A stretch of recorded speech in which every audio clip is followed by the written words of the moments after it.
Uyu mugabo ngiye kukubwira yaragendaga akagura abakobwa bicuruza, yabageza mu rugo iwe akabica, yarangiza agafata imibiri yabo akayigaburira ingurube ze.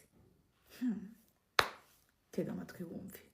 Ni umugabo witwa Robert ufite imyaka 29, atuye muri British Columbia, aherereye muri Canada. Hanyuma nk'uko nabikubwiye ashaka umukobwa bakundana cyane, ariko ni umugabo utazi gutereta muri rusange. Ntazi kuba yavugana n'umukobwa ngo atangize ikiganiro byonyine ubwabyo. Uyu mugabo usibye no kuba atazi gutereta, nta n'inshuti mu buzima busanzwe agira, tureke ibyo kuba yajya kuvugisha abakobwa batagira abantu bakundana nabo. Ubwo rero mu mwaka w'1978 nibwo ubuzima bw'uyu mugabo bwari bugiye guhinduka, kuko mama we umubyara yarapfuye. Amaze gupfa byabaye ngombwa ko uyu Robert ari we usigarana mu biganza bye ifamu bororagamo ingurube. Bwa mbere mu mateka nibwo uyu mugabo yari yumvise ko ari umunyembaraga, yumvise ko nawe hari ikintu ashobora kuba yakora, yumva ko nawe afite ibintu runaka agiye gukurikirana. Uyu mugabo yahise akora ibishoboka byose, araza atura hafi y'ifamu kugira ngo atangire ajya yitaho. Ubwo icyakurikiyeho yahise ashaka abagore bazajya baza kumufasha gukora amasuku no gukora utundi turimo hafi aho ngaho. Hanyuma abo bagore bazaga kumufasha amasuku yabishyuraga amafaranga, cyangwa se rimwe na rimwe akabahereza ibiyobyabwenge, rimwe na rimwe akanagirana nabo. Ubwo iyo yamaraga gukora ibyo ngibyo yajyaga atekereza yuko umwe muri we yazamukunda, ariko bose nta n'umwe wigeze amukunda. Baramurebaga bakamukuraho amafaranga n'ibindi bakeneye, ariko nta n'umwe yifuzaga kuba yakundana nawe kubera ko yaranukaga, ashobora kuba atarakarabaga. Uyu mugabo abonye yuko abuze umukunzi, yatangiye kujya ajya mu mujyi wari hafi aho ngaho, akagenda agakodeshayo abakobwa bigurisha, hanyuma agatahana nabo, akaba amafaranga agakora ibyo akora.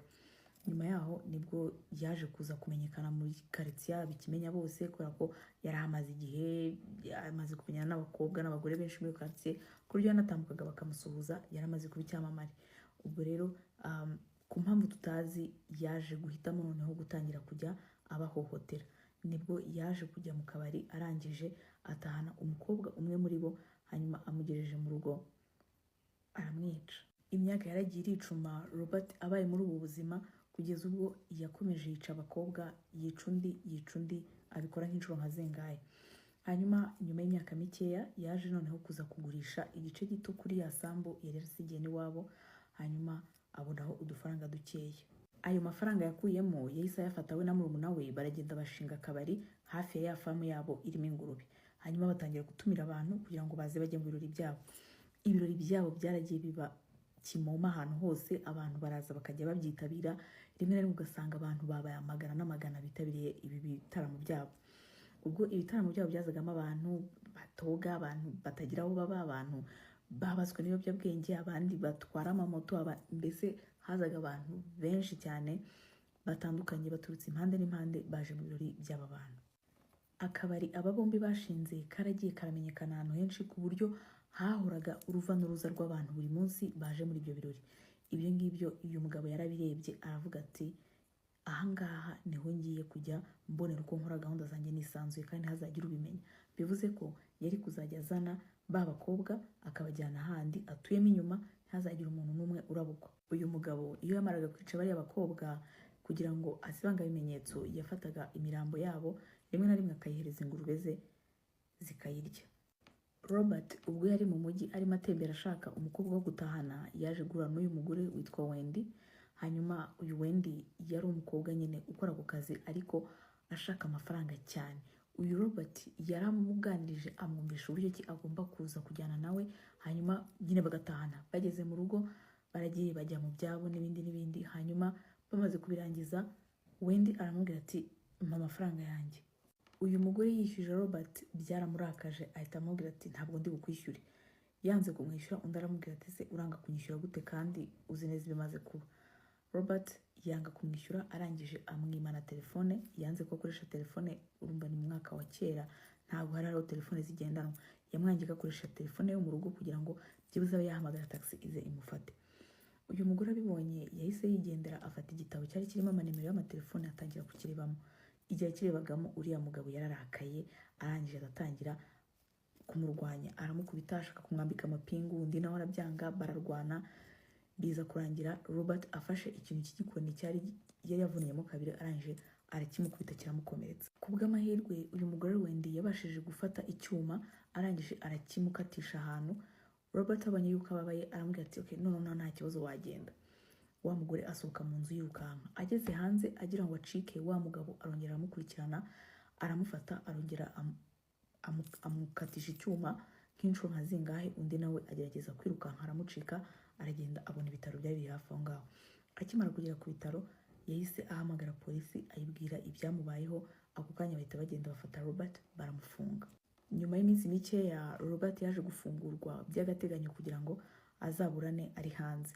Igihe yageraga hanze bakomeje gukora iperereza, barimo kugerageza kureba niba koko ibyo umukobwa ari yamureze by'uko yagerageje kumwica byari byo. Ubwo abashinjacyaha n'abandi bose babishinzwe bararebye basanga uyu mugore Wendy wari wamureze ari umugore wicuruza, wabaswe n'ibiyobyabwenge, adashobora kuzavamo umutangabuhamya bashobora kwishingikirizaho kugira ngo babone uko bakatira Robert. Ubwo nyuma y'amezi ahagana hafi 9, asaga hafi 9, nibwo baje kureba basanga Robert bakwiriye kumugira umwere bamuhanaguraho icyaha. Uyu mugabo amaze kuhanagurwaho ibyaha ashobora kuba yaratekereje agasanga ari ntakumirwa, ari ndashyikirwa, ari ntahagarikwa, asanga ibyo akora byose nta muntu uzigera ubimenya, nta n'uzigera bimubaza. Niba agenda agakora ibyaha bimeze bityo akazana abantu yarangiza akabagaburira ingurube ze, ninde uzabimenya? Yahise akomerezaho akagenda agashaka umukobwa akamuzana mu rugo iwe amubwira ko bagiye kuryamana, bamara kurangiza ibyo barangiza akamufata akamugaburira ingurube ze, ntazagire n'umuntu urabukwa cyangwa se unamukeka. Uyu mugabo yarakomeje yica abakobwa, arabica n'abagore, arabica kuko abiraramo, amara hafi imyaka 4 yose arimo yica abantu abagaburira ingurube ze, nta muntu bizi, ku buryo yari amaze kwica abakobwa n'abagore bagera muri 49 muri iyo myaka 4 yose, nta muntu wamukeka, kandi yari yabigize intego ze ko azica abantu bagera muri 50. Wagira ngo ni nk'igikombe yari arimo kurwanira muri rusange. Robert ashobora kuba yaratangiye gutekereza ko ari ntatangirwa ibi byaha akomeza kubikora nta muntu umufasha, kugeza igihe inkuru yaje kuziramo uyu mugabo witwa Scott. Uyu mugabo Scott yari inshuti ya Robert magara, ariko nanone Scott nta kazi yagiraga, yari umukene, nta mafaranga afite. Ubwo rero umunsi umwe ubwo yari yaje gusura Robert mu rugo iwe, yaje kwitegereza mu nzu asanga Robert afite imbunda na za magazine n'ibindi bijyanye nazo mu buryo butemewe n'amategeko. Yes. Ubwo Scott yahise atangira gutekereza avuga ati ariko nk'ubu ngubu ndamutse mutanze kuri polisi nkamurega ko afite imbunda n'ibindi mu buryo butemewe n'amategeko, ntibampa igihembo cy'ishimwe nkibonera ku mafaranga? Scott yahise afata telefone ahamagara kuri polisi arababwira ngo Robert afite intwaro nyinshi kandi mu buryo butemewe n'amategeko, muze mubirebe kandi mumpe ibihembo byanjye. Polisi yose zihasesekara ziraza zikora iperereza, batangira kumusaka no gushakisha izo mbunda. Hanyuma Robert nubwo yarasigaye yiyemera yibonamo ko nta muntu wamutangira, nta n'uwamuhagarika, ariko nawe yari afite uburangare kuko ntabwo yajyaga afata ibintu bitandukanye by'aba bagore ngo abe yagira ahantu abibika. Wasangaga yarafashe nk'imirambo yabo kwa kundi yigaburira ingurube, amagufa n'ibindi bice bigize imibiri yabo akabirikira hafi aho ngaho mu ifamu ntabihishe, yarangiza agafata n'ibindi bintu byabo akagenda binyanyagiza ahantu hose hatandukanye.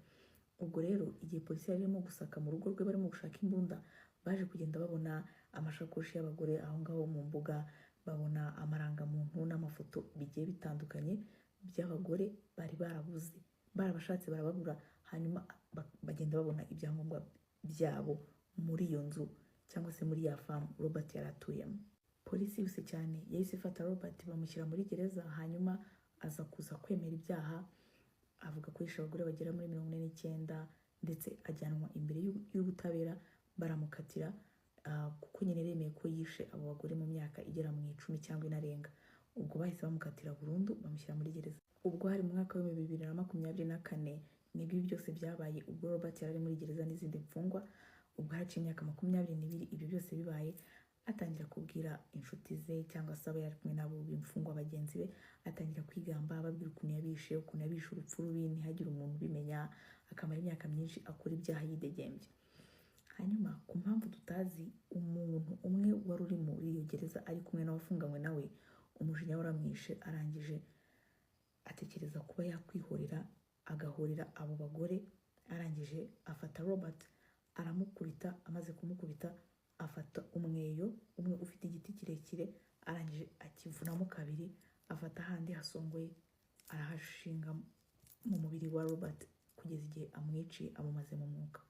Robert apfa gutyo.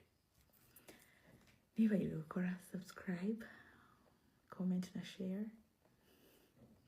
Abantu bajya bambwira ngo inkuru ntabwo ziba zirangiye. Iyo mvuze ni umuntu bamujyanye mu rukiko araburana, baramufunga bamukatira burundu cyangwa igihano cy'urupfu, ntekereza ko inkuru birangiye nta kindi kintu mba nshobora kurenzaho. Gusa iyi story ndumva irangiye neza.